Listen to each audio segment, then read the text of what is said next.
Boas-vindas a todos a mais um vídeo. Nesse vídeo eu vou conversar com o Rodrigo, que trabalha com e-commerce, está na liderança de e-commerce ali. Ele vai contribuir com a gente, trazer uma perspectiva sobre a carreira dele, sobre o trabalho, sobre os desafios, alegrias, tristezas, preocupações de trabalhar com esse mundo digital que a gente tanto gosta. Então, Rodrigo, obrigado pela sua participação, por ter aceitado o convite, por estar aqui com a gente, cedido o seu tempo para compartilhar um pouco de conhecimento. Muito bem-vindo e muito obrigado. Obrigado, Heller, eu que agradeço, é sempre bom compartilhar conhecimento com o pessoal, sejam todos bem-vindos, espero que aproveitem nosso bate-papo aí. Muito bom. Rodrigo, eu sempre começo com uma mesma pergunta, e eu tenho falado nos vídeos que é porque eu aprendo muito com isso também.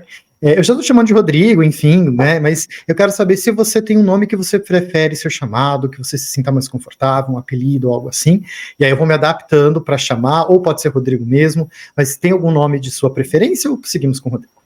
Na verdade, não. As pessoas costumam me chamar ou de Rodrigo, ou de ou de Rod, às vezes de Soares, que é meu sobrenome, principalmente num ambiente que a gente que tem mais Rodrigos ali, aí eu acabo virando Soares. Mas, na verdade, não tem preferência, não. Assim, qualquer uma dessas opções, para mim, tá tranquilo. Muito bom, muito bom. Rodrigo, vou seguir com o Rodrigo, então. E aí, a primeira pergunta que eu tenho, a primeira curiosidade para a gente aí já aquecer os motores, digamos assim, eu queria que você contasse um pouco para a gente sobre o seu papel hoje, você trabalha com e-commerce, você tem uma grande experiência nesse aspecto, mas também falasse um pouco como foi chegar nesse lugar de trabalho, né? Como que foi entrar para e-commerce? Como foi essa trilha? Que às vezes a pessoa que está vendo o vídeo fica, eu gostaria de ir para e-commerce, ou de repente até fazer uma migração. Então, acho que contar um pouquinho da sua história, o que você faz hoje, pode ajudar a gente entender um pouco melhor essa trilha. Como é que foi esse processo? Legal, acho que a minha história foi um pouquinho diferente do que o pessoal costuma percorrer. Como que eu vim parar no e-commerce, tá? Eu fazia engenharia elétrica, eu sou técnico em eletrônica, tem a ver com tecnologia, mas não tem nada a ver com e-commerce. Eu estava acostumado com data centers, com equipamentos de grande porte, snowbreaks e tudo mais. E aí, assim, em um certo momento da faculdade, eu conheci um cara, que é meu amigo até hoje, e ele tinha a ideia de montar um e-commerce que foi a Cristale Presentes. E aí lá atrás a gente montou esse e-commerce e aquilo foi uma grande aula para mim.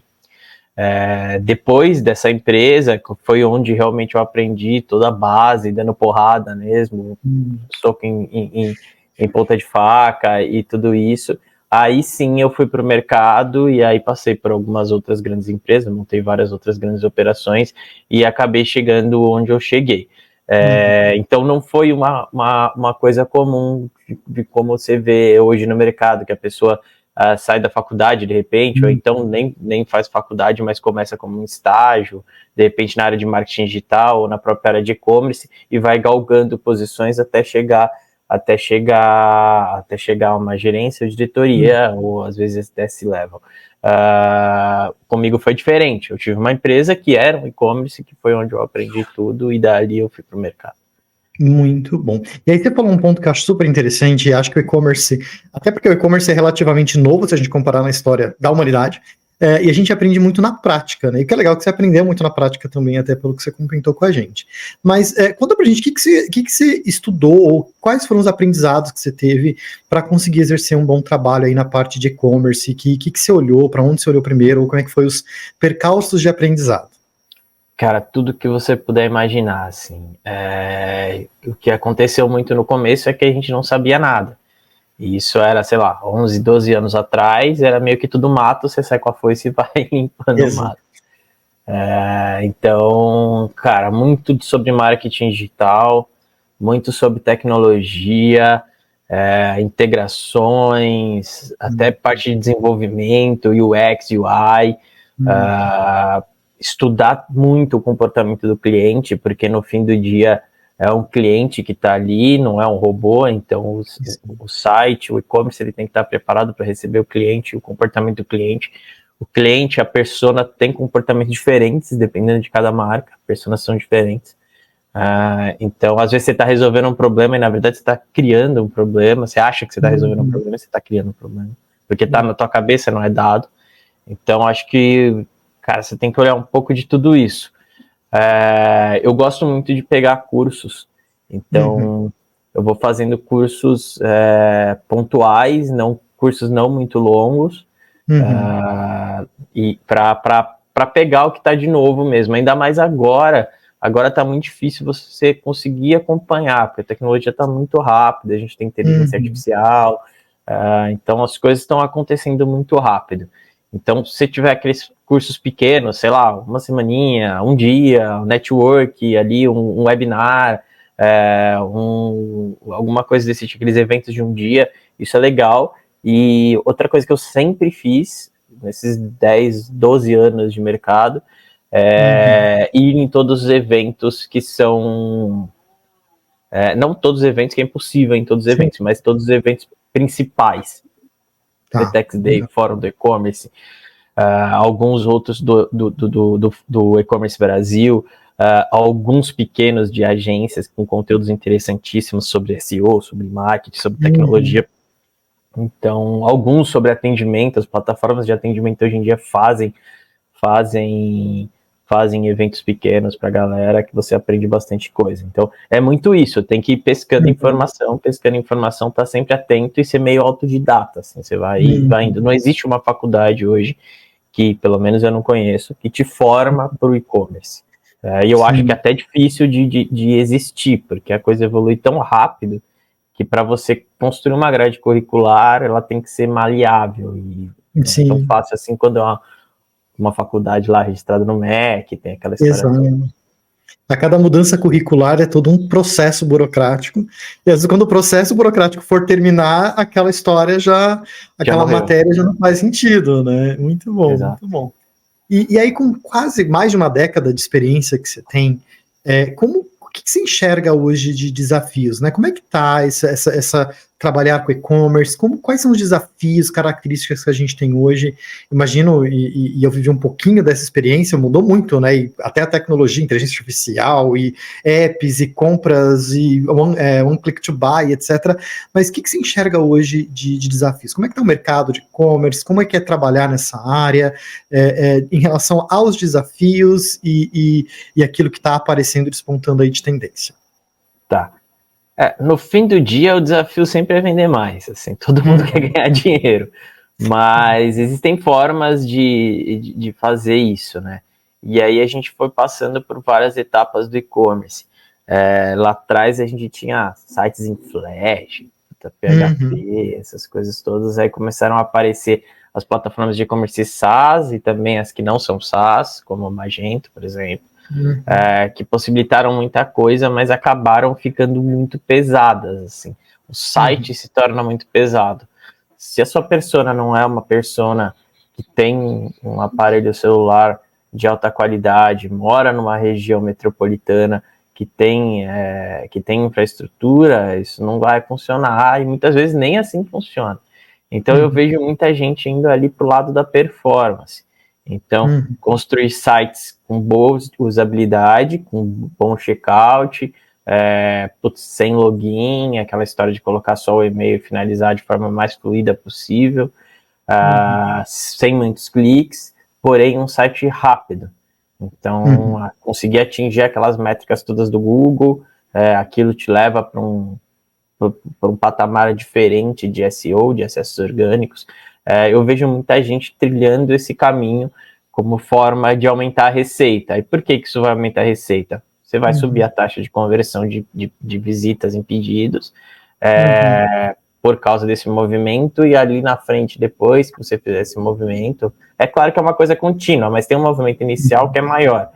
Depois desse movimento inicial, ali depois de 6 meses, 8 meses, você vai sentir um pouco do aumento do tráfego orgânico. Tráfego orgânico é tráfego que você não paga, então é cliente ali dentro. Tem isso, e aí eu vejo também algumas marcas que já estão consolidadas, que já estão naquele platô, começando a entender que o marketing digital não é só performance, não é só ROAS.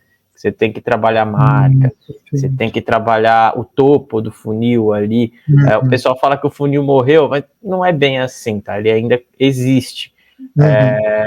Claro, você tem trocentos mil pontos de contato com o cliente hoje, só que você consegue colocar ele numa etapa do funil e entender aquele cara ali descendo. Como que você pega o cara lá de cima? fazendo marca, não é só o produto, é mais a marca, tem que ter fidelidade, aí eu vejo grandes marcas também indo para programa de fidelidade. Então, isso que eu estou vendo acontecer hoje no mercado, tá? Depois da pandemia, assim, a gente viu um boom, né, de digitalização, e-commerce, todo mundo desesperado e tal.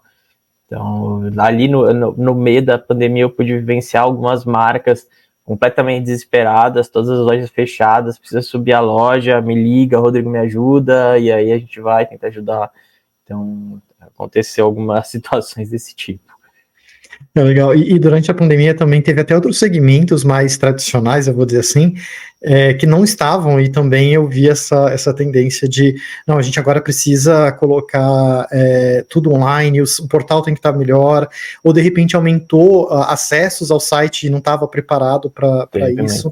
Eu tive uma experiência com convênio médico, e aí para agendar consultas, para agendar até exames médicos laboratoriais, a empresa usava tudo muito ainda analógico, e aí teve o boom, e aí continuava precisando fazer o serviço, assim, foram 2 anos de loucura.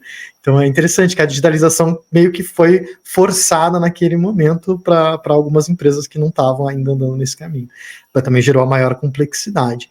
E aí, por falar em complexidade e aumento de presença na internet, né, presença digital, digamos assim, você falou de SEO. Há um tempo atrás, a gente falava muito sobre, principalmente em topo de funil, vamos criar um post de conteúdo falando sobre esse produto, vamos criar um post disso, eram posts longos para realmente criar ali uma busca orgânica e tal. Hoje você tem essa percepção, eu não sei se de repente é um espaço onde você está trabalhando, mas ainda se usa muito a geração de conteúdo para conseguir vender o produto, ou é mais o trabalho de tentar trabalhar a interface do produto, o SEO para a interface já com o produto, com o botão de venda preparado, ou de repente a estratégia dos dois, né? Mas como é que é isso? Existem as duas coisas. Então, quando a gente fala de SEO page, que é exatamente isso, a estratégia que está ali dentro da página. Você está olhando para a página de produto, ali atrás daquela página existe uma série de códigos. O robozinho do Google, ele fala para a gente assim, cara, para eu ler melhor essa página, eu preciso que você tenha essas coisas aqui. E aí você vai obedecendo e isso vai mudando de tempos em tempos, quando tem atualização e tal, existem pessoas super especializadas e super boas para fazer isso. No mercado hoje em dia, empresas super especialistas. Então, essa é uma frente. A outra frente é o conteúdo. Cara, conteúdo é rei. Conteúdo é rei. Conteúdo é branding, conteúdo é SEO, conteúdo é tudo, cara. Então, assim, conteúdo vai fidelizar seu cliente. Então, o conteúdo é rei. Você tem que fazer conteúdo. E conteúdo é assim, de todas as formas. É claro, conteúdo bom. Não adianta você fazer um conteúdo porcaria. Que, cara, o seu cliente vai notar isso, vai achar que é uma merda. O Google vai ver isso, vai achar que é ruim. O amiguinho da Microsoft lá vai ver que é ruim também. A Meta vai ver que é ruim também. Então, não faz sentido. Para que você vai jogar tempo e dinheiro fora com isso? Então, se for fazer, faz um conteúdo bom. Que ajude o cliente. Qual que é a ideia do conteúdo? É ajudar o cliente, ajudar o amiguinho. Então, com isso, você gera, sim, tráfego orgânico, você gera gente para topo de funil, você gera gente na consideração, você gera mais pessoas conhecendo a sua marca, entendendo o que é a sua marca, qual que é o propósito da marca, por que ela está ali. E aí, conteúdo não é só escrito. Conteúdo é descrição de produto, conteúdo é conteúdo escrito em blog, conteúdo é vídeo no YouTube, conteúdo é vídeo no TikTok, conteúdo é vídeo e foto no Instagram, é story, sei lá, qualquer outra coisa lá no X, que era o Twitter. Tudo isso é conteúdo. Uma estratégia bem montada, funciona legal. Feita de qualquer jeito, não vai funcionar. É bem essa história, assim. E hoje, quando a gente vai, principalmente para a parte escrita, até para vídeos também, né? Lá na empresa a gente tem usado muita inteligência artificial a nosso favor. Então, com um bom prompt, você consegue extrair da inteligência artificial já um bom conteúdo escrito, se for um blog, e consegue fazer alguns ajustes ali, ou pedir para a própria inteligência artificial fazer os ajustes para você, e aquilo ali sai praticamente pronto, muitas vezes escrito melhor do que um jornalista. Então, tem ajudado bastante, o tempo de execução ficou muito rápido. Para vídeo, cara, você escreve um prompt de roteiro ali, se for bem escrito o prompt, é lógico, sai um negócio animal, assim, então é bem legal mesmo. Então, assim, as coisas estão ficando mais fáceis e mais rápidas de serem executadas, não é mais tão difícil como antes. E é maravilhoso isso. Eu tenho. A gente fala de inteligência artificial para escrita, né? Às vezes fala muito do chat GPT e tal, mas tem ferramentas mais. Digamos assim, com mais ferramentas dentro da ferramenta para construção de conteúdo, que eu acho muito legal, que você consegue, olha, esse é o tom de voz da minha empresa, essas são as palavras-chave, esses são os nossos valores, e isso aparece, né, na replicação dos textos, todos os textos seguem essa sequência, eu acho isso bem interessante, e eu tenho falado muito sobre a inteligência artificial, até para ajudar a gente a sair da página em branco, que às vezes você vai, eu vou dar um exemplo meu especificamente, né? Eu vou escrever um texto falando sobre psicologia das cores. É um tema gigantesco, é enorme. Eu falo, gente, né, por onde eu começo? E aí, às vezes eu uso a inteligência para falar, quais são os tópicos, me ajuda a dividir os tópicos, me ajuda até de repente assim, me ajuda a colocar esse texto aqui em menos palavras, que às vezes é muitas palavras, ou o contrário, eu tenho 3, 4 parágrafos, me ajuda a ampliar e tal. Então, a ferramenta ela é muito boa, claro que está sempre passando pela análise do ser humano ali, mas realmente a inteligência artificial tem ajudado a gente, né? Tem deixado a gente mais produtivo nesse aspecto, que eu acho bem interessante. E aí eu vou aproveitar esse gancho que a gente está falando da ferramenta, da inteligência artificial, para perguntar para você como que é essa relação entre design, negócios e tecnologia, como que você tem enxergado isso? Tem um avanço enorme na parte de ferramental tecnológico, quando falo de e-commerce, por exemplo, a gente tem os e-commerces mais robustos, né, sistemas robustos, tem os sistemas mais CMS prontos, tem até sistemas no-code, tem plataformas como Shopify, como a Nuvem Shop, outras ferramentas aqui que trabalham com lojas também, mas de design também, a gente está falando de pesquisas, perfis, etc. É muita opção que a gente tem. Como que você tem lidado com a junção entre design e tecnologia na hora de gerenciar, produzir negócios e até produzir mais valor, né? Negócios que tragam valor. Eu acho que a pergunta que você tem que fazer quando você está pensando nesses 3 pilares, né? Design, tecnologia, qualquer outro. Negócios. Design, tecnologia, é o mais importante. Design, tecnologia e negócios. A pergunta que você tem que fazer é a seguinte: o que o negócio precisa? Então, o que você precisa? O que seu cliente precisa? Quem é o seu cliente? Porque, começando com tecnologia, na maioria das vezes, tirando um negócio ou outro, você não precisa daquele puta sistema. Do sistema que tá no hype, daquela puta tecnologia, você não precisa. Na maioria das vezes você não precisa. Se você fizer análise direitinho, você vai ver que o seu negócio muitas vezes precisa de um sistema menor. E um sistema menor que ele vai evoluir junto com o seu negócio e vai te fazer economizar uma grana e ganhar eficiência. Perfeito. Design, a mesma coisa. A gente tem trocentos mil tipos de cliente, agora falando somente do e-commerce, a gente tem trocentos mil tipos de clientes. O que é o design no e-commerce? É basicamente o que você enxerga e o comportamento até o cliente terminar o negócio, né, terminar a compra. Cara, tem cliente que vai entrar num site cheio de parará, frufru, sei lá, as coisas, que o cara não consegue sair dali, não serve para aquele cliente, não serve para aquela persona.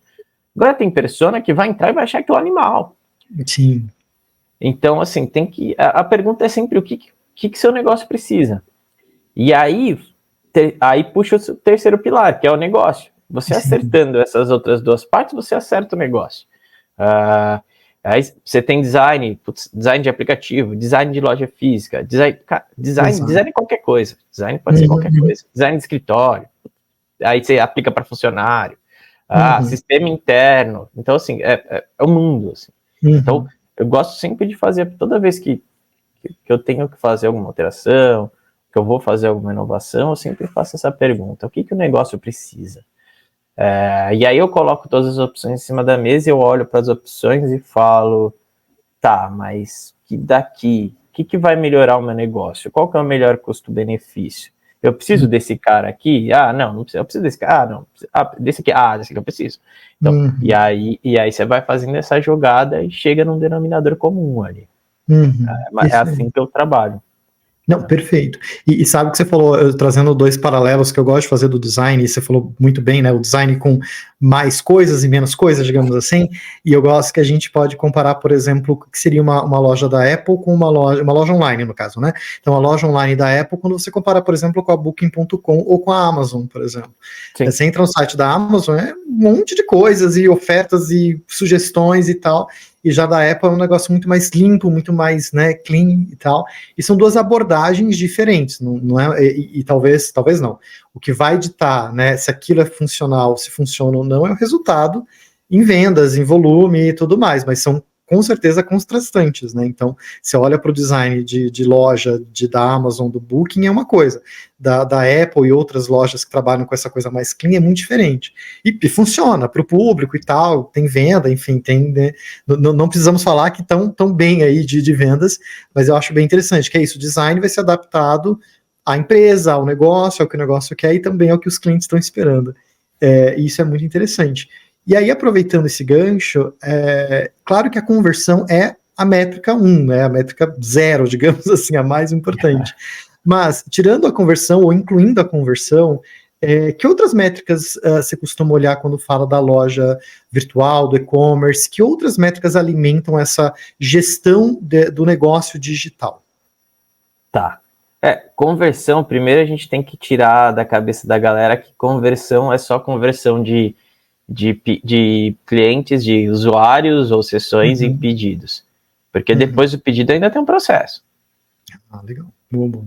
Então, cara, beleza, o pedido entrou, mas ele foi aprovado pela antifraude, passou no cartão de crédito, o cliente pagou o Pix. Então, você tem uma segunda conversão ali, que é a conversão de pagamento. Eu já peguei alguns negócios que, só de mexer ali na conversão de pagamento já mudou o número. Então, de falar com antifraude, de melhorar, às vezes, ali a integração com o adquirente, mudar o adquirente, ou tirar o boleto, por exemplo. Então, diminuir o tempo de pagamento do Pix.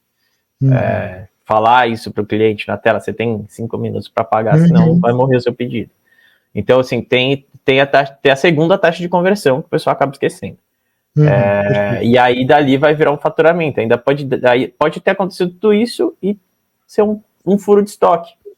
Não tem o produto. E agora? Então você tem que corrigir ali, tem que estar aí, entra seu setor de atendimento e tudo mais. Mais métricas que a gente olha: acessos, sempre. E acessos por canais. Então, estou trabalhando uma campanha com o canal do Heller. E aí o Heller vai pôr lá na descrição do vídeo dele um link que tem uma UTM e, eu preciso enxergar o que está acontecendo. Então a gente vai conseguir ver isso, que os acessos estão vindo ali do vídeo do Heller. Afiliados, a gente usa bastante afiliados. Métrica de afiliados, acesso pelo link do afiliado, quanto o afiliado está vendendo, o que ele vende mais. Ele tá vendendo coisa pra caramba aqui de uma determinada marca. Vamos dar mais um empurrão para ele, de repente a gente dá um cupom dos produtos que estão aqui parados só para ele, e aí ele despacha esses produtos pra gente, entendeu? Isso a gente olha bastante lá na empresa também. ROAS, vai para o marketing digital, a gente olha ROAS, mas aí ROAS, tem que olhar o ROAS da forma certa. Você está fazendo campanha de branding, você não vai olhar ROAS. Você vai olhar acessos, recorrência, qualquer outra coisa, menos ROAS. Você está fazendo performance, fundo de funil, aí beleza, aí vamos olhar ROAS. Isso a gente olha bastante também. Eu acho que essas são as métricas básicas. E depois você começa a ter eu falei já do tráfego, né? Então, se você tem um trabalho de SEO, você fica estudando se está crescendo o trabalho de SEO, não está, fica estudando palavra-chave, tudo isso. E aí depois depende do seu momento. Por exemplo, se você está no momento de evoluir o site para que ele fique mais rápido, e a consequência disso, não sei o que você quer, de repente você quer mais lead, De repente você quer, não sei, quer mais conversão, pode ser, não sei, quer mais SEO. Então aí você começa a olhar outra coisa, você começa a olhar page speed, você começa a olhar tamanho de imagem, começa a olhar uma série de outras coisas. Então assim, dá para olhar o infinito. Mas o básico é acompanhar acessos, investimento, ROAS, conversão, as duas. E acho que é isso, cara. Não tem muito mais do que isso, não. Assim, você entrar no GA4 ali é um mundo, né? Você Sim, exato. basicamente qualquer coisa. Mas o Exato. básico do básico é acompanhar isso. E aí depende de cada momento, de cada um, aí você vai seguindo para outras métricas. Muito bom. Hoje a gente falou muito das métricas quantitativas, né, do olhar quantitativo também. Você já teve experiência com qualitativo, que, sei lá, tá tendo muito abandono de carrinho em tal lugar e talvez eu precise me aprofundar um pouco, falar com as pessoas ou ler os comentários e tal. Você já teve experiência também a qualitativa para ajudar nesse insight? Se teve, como é que foi essa experiência? Tá, o que não, ainda não coloquei em prática, mas assim, o que está acontecendo na empresa hoje é que a gente está implementando algumas estratégias de recuperação ali. Estratégias básicas, que e-mail, cupom nem pensar, não acostume o cliente mal, por favor, ajuda o amiguinho. Então, e-mail, aí colocamos o WhatsApp, aí vamos começar a perguntar. Então, assim, o cara chegou, se a gente disparou um WhatsApp para ele, quer dizer que ele é um cara bem quente, porque ele terminou de fazer o cadastro. Então, o próximo passo é exatamente isso, perguntar por que ele não comprou. Por que você não comprou? O que aconteceu? E aí, o que a gente já faz, e que acho que todo mundo faz, é perguntar depois de receber a compra, né? Como foi a compra? Medir NPS, ver os locais que tem mais problemas e estudar alguma forma de mexer ali.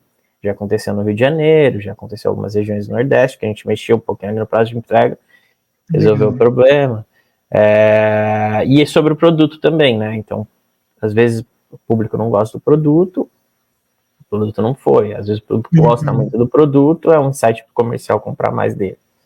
Então, tem muito disso. Muito bom. E quando a gente fala de estratégia, você falou uma coisa muito interessante, veio esse insight para mim, que às vezes, todo mundo quer crescer, né? Fala a empresa, vamos vender, crescer, vender mais e tal.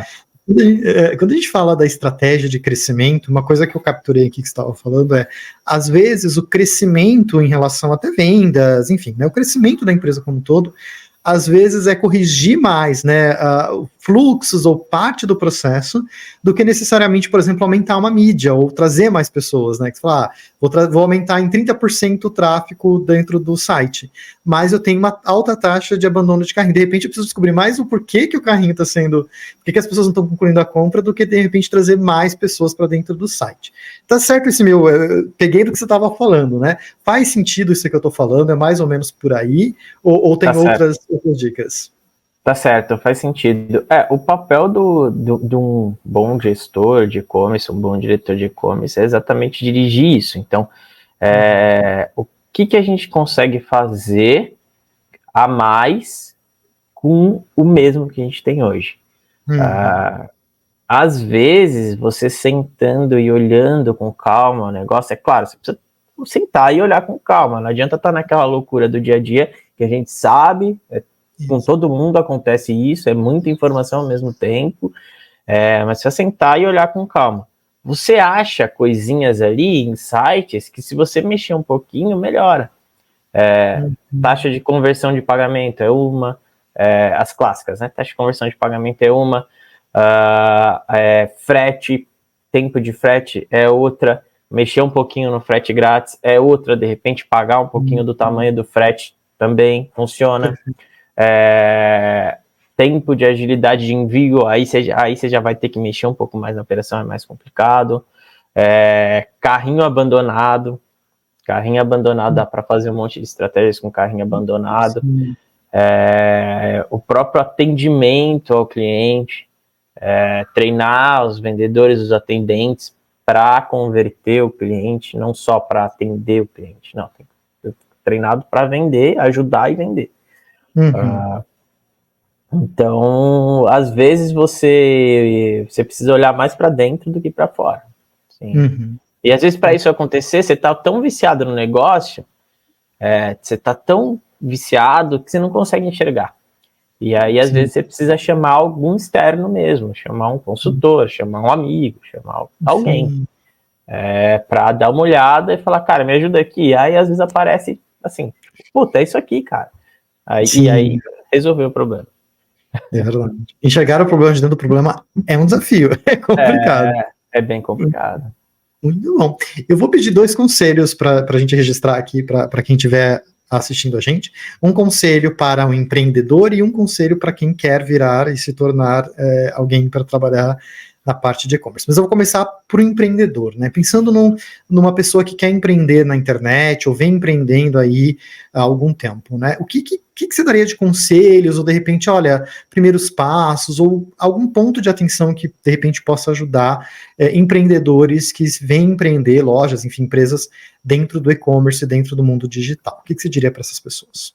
Putz, eu acho que ali, principalmente quando a gente fala de e-commerce, um empreendedor, a primeira coisa que o empreendedor tem que saber é que nada vem sozinho. Então, não adianta você colocar o site lá que ele não vai vender sozinho. Perfeito. Não vai vender sozinho. Segunda coisa, vou dar vários aqui para a galera já. Putz, cara, não para nunca de estudar. Nunca. A não ser que você tenha muita bala para contratar um monte de profissional bom, um monte de empresa boa, não para nunca de estudar. Nunca. Tem que aprender, tem que saber o que está acontecendo na loja. Tem muita gente boa, mas tem muita gente ruim no mercado também. Então, tem que estar sempre estudando. E aí, principalmente para o empreendedor, é a terceira coisa, cara, não desiste.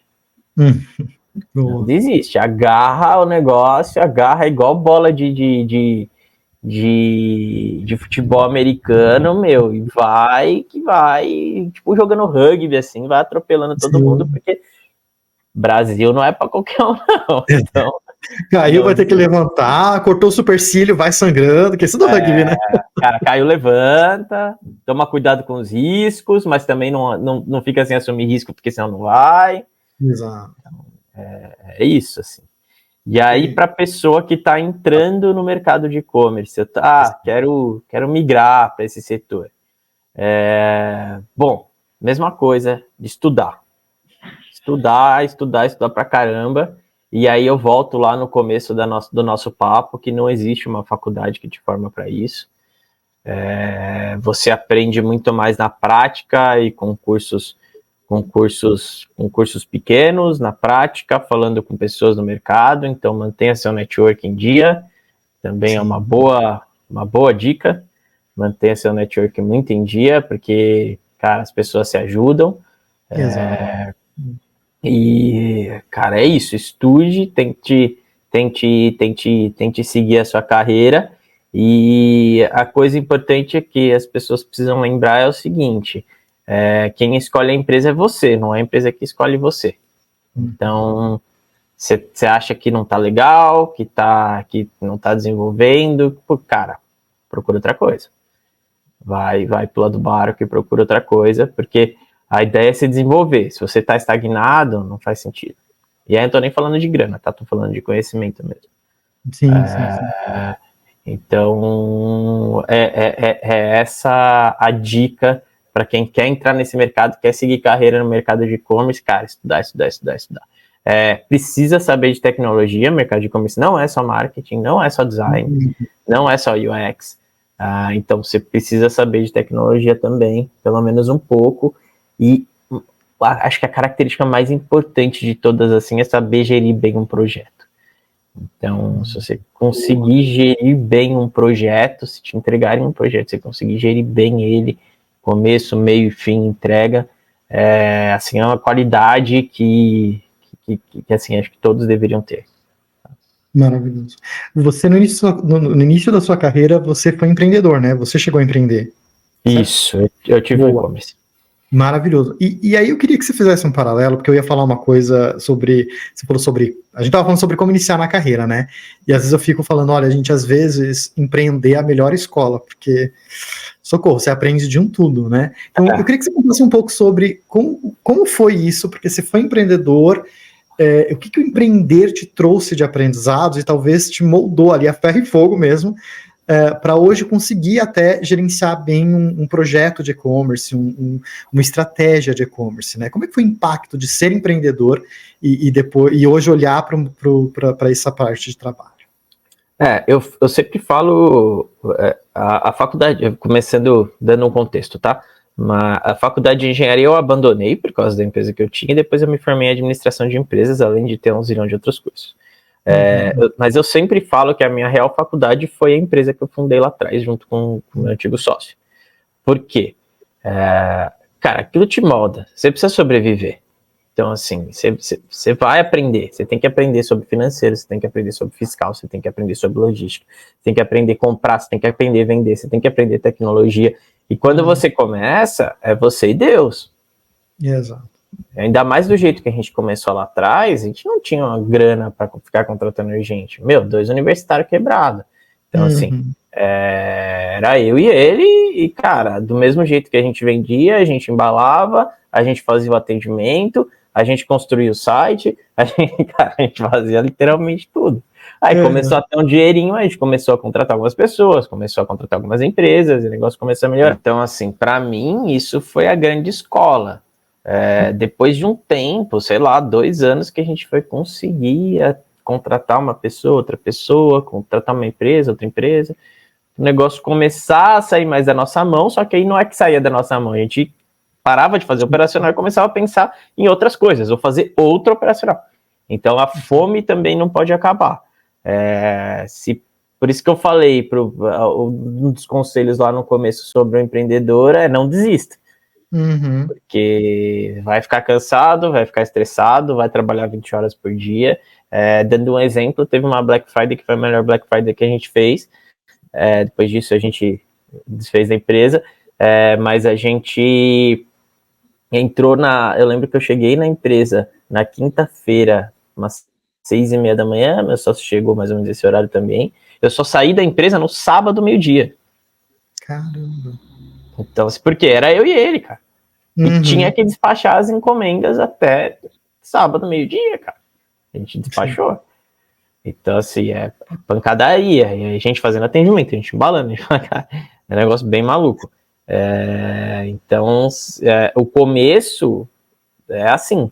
E o aprendizado que eu tive nesse período foi muito grande. Porque eu tive que aprender tudo quanto é coisa. Então, profissional que eu acabei virando, que eu sou hoje, com certeza começou quando a gente fundou a empresa. Porque ali naqueles 3, 4 anos foi quando eu tive o grande aprendizado da vida, assim, que eu levo até hoje. Às vezes é mais fácil mesmo entrar no mercado empreendendo, mas precisa de peito também. E muitas vezes você precisa de grana. No nosso caso, assim, a gente conseguiu fazer andar sem ter grana. Mas não é sempre que isso funciona. Sim, por isso que eu falei moldado a ferro e fogo, né? Não tem muito jeito ali, a gente na experiência, e eu digo, pelo menos a minha percepção, né, é que vender não é uma coisa fácil. A gente tá falando de e-commerce, a gente tá falando de loja, a gente tá falando de vendas, né? E vender não é uma coisa fácil, é uma coisa difícil, é uma coisa de bater na porta, de ouvir muitos nãos, né? E lidar com os nãos não é fácil. Às vezes a gente isso que você falou. Nossa, vou desistir, né? Que eu já tentei aqui e não consegui. Eu lembro que tem um conhecido que falou sobre uma questão estatística, né? E ele falava, gente, você tem que... falou com 10 pessoas não vendeu, tem que falar com 20. Falou com 20 não vendeu, tem que falar com 30. Porque não tem jeito, você tem que ir até que a estatística chega num número que você vai conseguir converter a venda. Mas dá um frio na barriga, né? Enfim, eu particularmente acho que dá um frio na barriga. Estou experimentando agora, não era assim, eu sempre trabalhei dentro de empresas, e agora eu estou tentando empreender também, e eu sei que, para mim, pelo menos, dá um friozinho na barriga. E você consegue, o pessoal fala muito de empreender durante a carreira, né? Você também consegue empreender dentro da sua carreira, é mais seguro, mas se você consegue entregar resultado, ir galgando as coisas, ir galgando as posições, ganhando mais dinheiro, de uma forma mais segura, mas eu sempre falo que tem um teto, né? Então, você vai chegar ali naquele teto e não vai passar dali.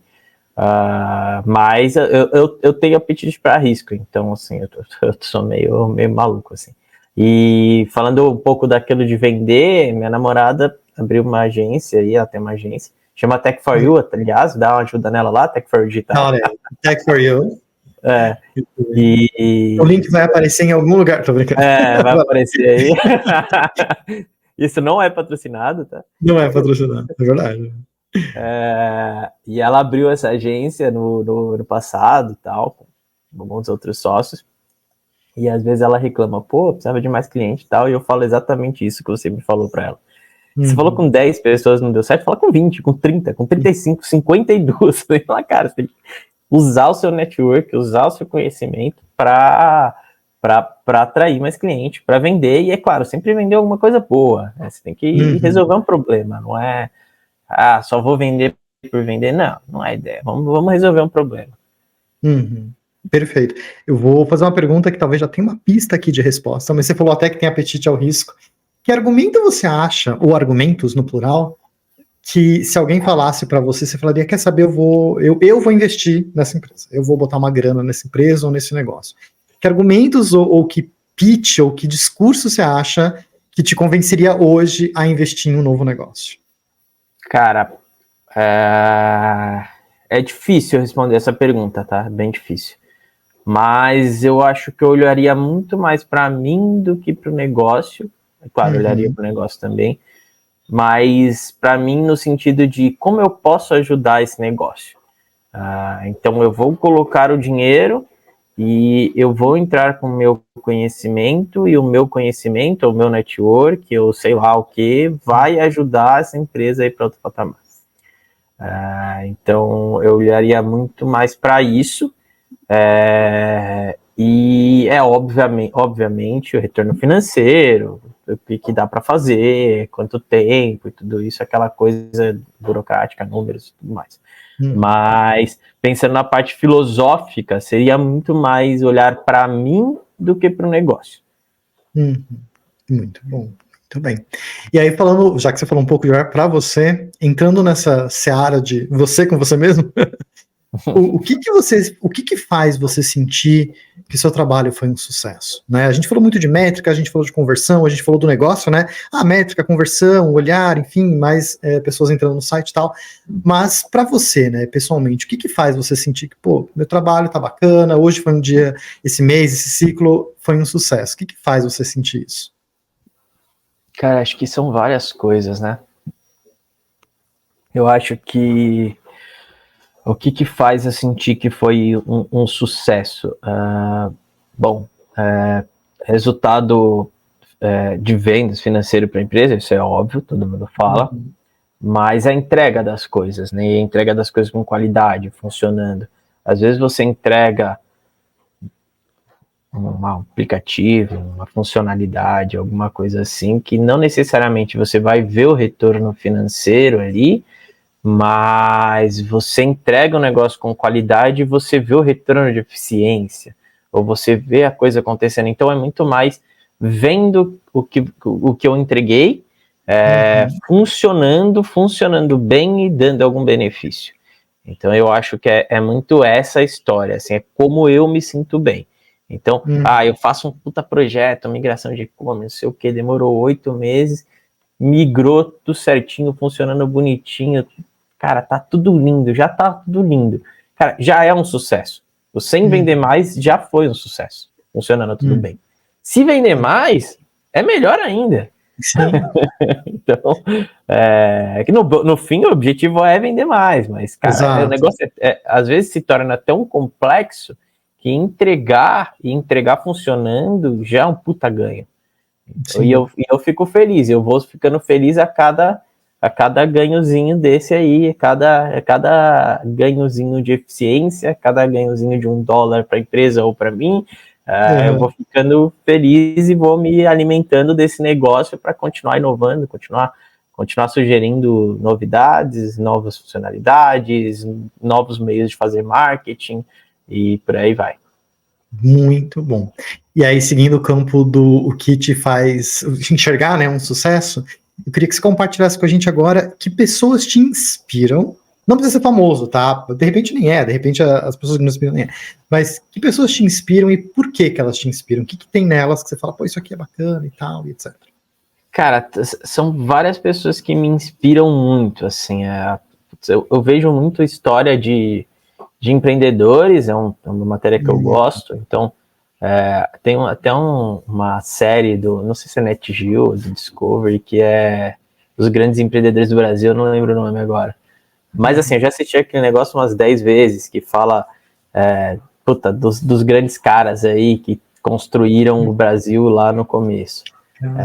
Então eu gosto muito dessas histórias, eu gosto muito desses caras, eu tento aprender com esses caras.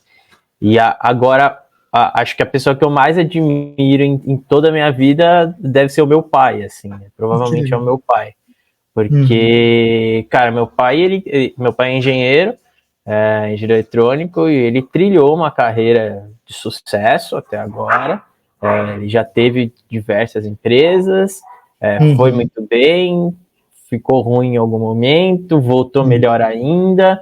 Então, às vezes eu olho a história do meu pai assim, eu falo, puta, que animal, né, cara? Que eu quero ver alguma coisa parecida com o que ele fez. Meus cachorros estão alucinados ali atrás.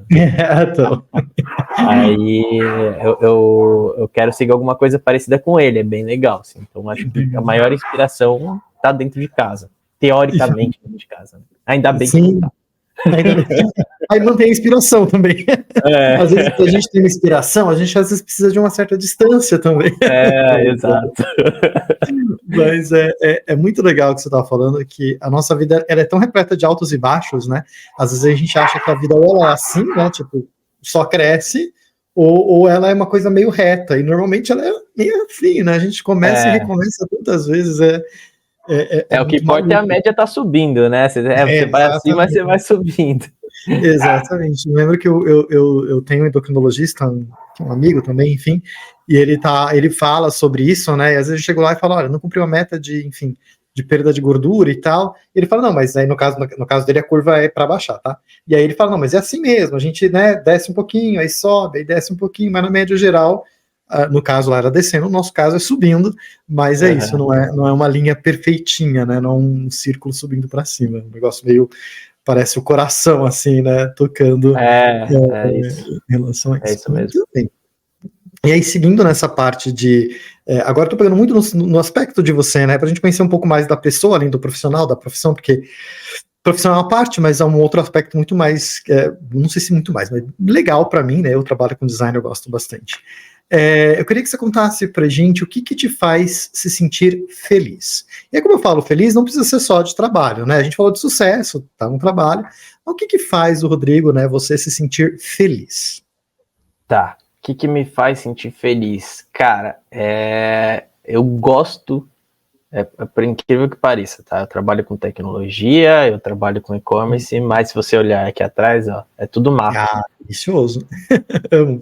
Cara, eu adoro ficar no meio do mato. Então, legal. Assim, o meu passatempo é cuidar do meu jardim. Eu amo bicho. Então, eu tenho... hoje são 12 bocas em casa. Então, assim, a gente tem muito bicho. Fora os silvestres, né? Que como a gente mora no meio de uma reserva, aí tem bastante bicho silvestre. Então... Por falar em várias, olha aí, eles estão participando. Estão querendo participar. Aí, cara, então assim, é com isso que eu me divirto, que eu passo meu tempo, é meu hobby.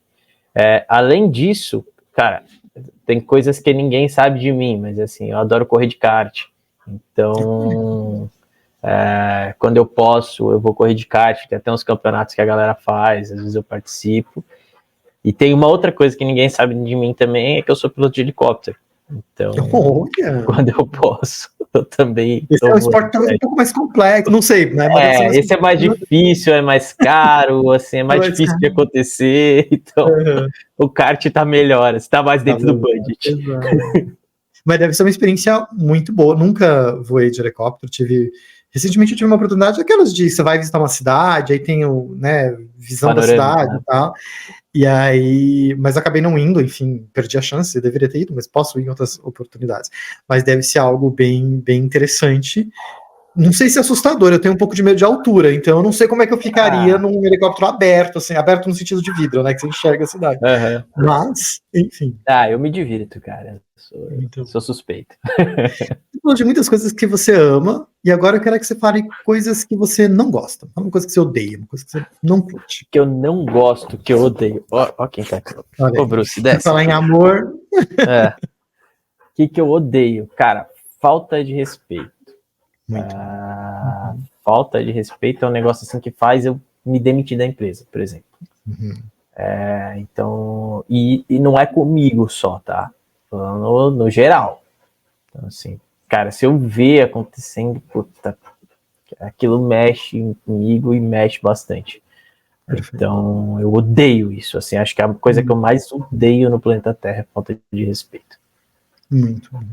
E você tem medo de alguma coisa? Você que já enfrentou aí aéreos, kart, empreendedorismo, esporte de alto risco, por assim dizer. Você tem medo? Empreendedorismo é o mais arriscado. É o mais arriscado. Tem medo de alguma coisa? Medo a gente sempre tem, cara. Tem medo medo, cara. Sempre tem medo. Sei lá, você tá no helicóptero, você tem medo de dar uma merda. Você não conseguir pousar o negócio. Você tá andando de moto. Porra, tenho medo também de cair da moto. Então, o medo, eu acho que, assim, todo mundo tem que ter medo, senão você morre. É uma segurança. Às vezes eu tô usando uma serra aqui em casa. Porra, tenho medo de me machucar. Então, eu acho que o medo é o seu limite, assim, cara. A hora que você perde o medo, você morre. Certeza. Então, sim, tenho medo das coisas que todo mundo tem medo. Sou igual a todo mundo. Muito bem. Menos, assim, talvez eu tenha um pouco menos de medo de bichos, né? Talvez eu seja um pouco mais propenso a ter menos medo do que outras pessoas, mas também tem. Por exemplo, se eu ver uma jararaca, eu vou ficar com medo dela. Eu tenho muitos medos, meu Deus. Né? Eu gosto muito eu brinco que eu sou um admirador da natureza, mas eu prefiro vê-la sobre um vidro, atrás de um vidro, entendeu? Eu tô aqui. Beleza, a gente se gosta muito, mas, enfim. Muito bem. E eu queria que você contasse pra gente agora uma coisa que você não tem medo e que, de alguma forma, você acha que ou te ajuda ou você sente orgulho. Você fala, olha, não tenho medo disso, acho que isso me ajuda, ou não tenho medo disso, e isso é uma coisa que eu acho bacana em mim, né? Então, é um não ter medo, mas que esse não ter medo também te provoque uma boa sensação. Eu acho que é a história do não desistir, do arriscar. Principalmente na parte profissional e empreendedora. Então, não só, até teve algumas situações particulares que eu também meio que dei all-in, assim, e aí você olha pra trás e você fala, puta, velho, podia ter dado uma merda gigantesca. Mas, assim, eu acho que isso, na maioria das vezes, me ajuda. Teve um tempo atrás que eu fui convidado para ir para Fortaleza, montar uma operação de e-commerce lá grande, e a maioria das pessoas que eu falei falaram que não queria. Sou paulista, tal, os meus amigos são todos paulistas, eu falei com eles, obviamente. Falei, cara, não iria, eu falei, chama a família e tal, cara, eu fui. E foi animal, assim.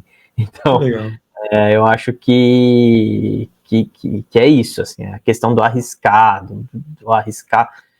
até certo ponto, é claro, também tem o medo tá lá no final, que é o limite. O medo nos dá o limite, que você falou. Mas eu sou mais propenso a arriscar do que a maioria das pessoas. E isso me levou a muitos lugares que outras pessoas não chegaram. Então, assim, eu acho que isso é legal. Muito bom, excelente. Essa foi minha última pergunta roteirizada, por assim dizer, que a gente tinha. E agora eu quero abrir aquele espaço para você falar o que você quiser, o que está na sua mente, o que a gente não falou, de repente, o que a gente falou e tem que repetir. Mas, enfim, eu quero deixar um espaço para você deixar sua mensagem, seu recado registrado aqui na nossa conversa, para quem está vendo, para quem vai, enfim. Eu brinquei recentemente numa conversa, falei, olha, deixa aí o recado registrado no baú do tempo, pode ser que a inteligência artificial daqui a algum tempo leia o nosso vídeo para gerar algum conteúdo. Então pode deixar o recado para quem você quiser, inclusive para a IA. Vai que ela acaba com a gente, né? A inteligência artificial se acaba com a gente, assim que era o mundo antes de você. Já viramos dados, pelo menos, aqui de alguma maneira. Ah, cara, assim que era um... Tenta reconstruir, por favor. Eu acho que o recado final é pra galera, cara, continua sempre estudando. Eu acho que você vê que eu prezo muito pelo conhecimento, pelo estudo, eu gosto muito disso. E estudar não é a forma tradicional, porque eu também não gosto da forma tradicional, também deu para perceber durante a entrevista. É estudar mesmo, sempre estar aprendendo uma coisa nova, não precisa ser relacionado com a empresa, com o que você trabalha, aprender alguma coisa nova. E cara, eu acho que é isso, assim, não desista dos seus sonhos, vá atrás, que as coisas acontecem, na hora certa tudo acontece. É assim que eu levo minha vida, assim que minha namorada leva a vida dela, e a gente tem ido bem nisso. Bom, e acho que é isso. Obrigado, Heller. E vamos que vamos pra frente. Não sei se eu posso deixar aí LinkedIn, as coisas pro pessoal. Pode. E eu sempre, tanto coloco às vezes no próprio vídeo, mas também só para deixar gravado, na descrição do próprio vídeo, ou nas postagens, eu sempre coloco um bloquinho de todas as referências que a gente conversou, mas pode falar também se quiser, deixar registrado de forma visual também. O meu LinkedIn é Rodrigo Soares, cara, deve ter 1 zilhão de pessoas com o nome Rodrigo Soares no LinkedIn, então acho que é mais fácil ir na descrição.